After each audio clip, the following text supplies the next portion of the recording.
80scomics.com Centurions Power Extreme issue number 1. The team of the future is now in 1987. The first of 4 issues. I like the cover. The cover makes it look pretty cool, but you know what makes it look really cool? The back cover. Are you ready for this? Hang on to something. Because it's American Defense. Only at Kmart. They don't fight for freedom over land and air. They fight for big value at participating Kmart stores. If you can't save 35 cents on a pack of Chinese-made hot dogs, then you're not worthy of being defended by American Defense. Look at this. So American. So much worse than G.I. Joe. It's like, look at this guy. It's just, his arm's in the air. They probably didn't give him a middle finger for a reason. Just, I'm just saying. Is that guy Ricondo's brother? Let's get right to business. Magnum P.I. mustache in effect. Max Ray, leader of the sea operations. Biggest fan of Magnum P.I. since, I guess, me. This issue should be about him, but apparently it's about all 3 of these guys, the 80s bohunks that form Centurions PowerXtreme, a late 80s toy. Not one of the bigger ones. DC seems to have picked up all of the smaller toys, like Mask, and Mask was probably bigger than Centurions, I think. A lot of people seem to remember Mask. Centurions, I vaguely remember that they were these cheap-looking action figures that you could snap a bunch of these little parts onto. The comic book's actually much better than I expected, so let's dig into this one. The art's fairly average for the era.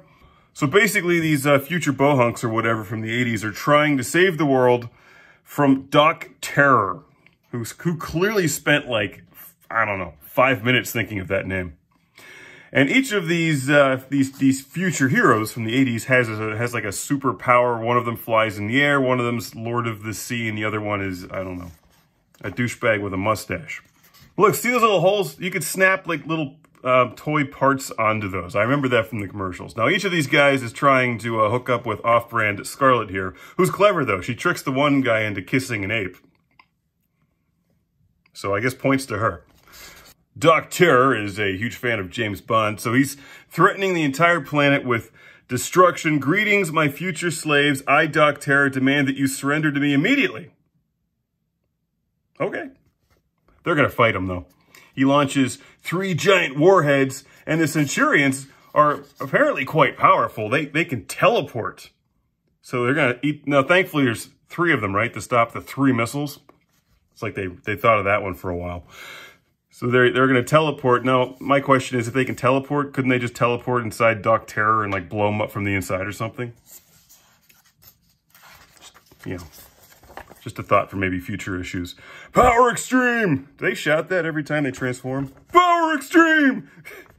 That shot's actually kind of cool.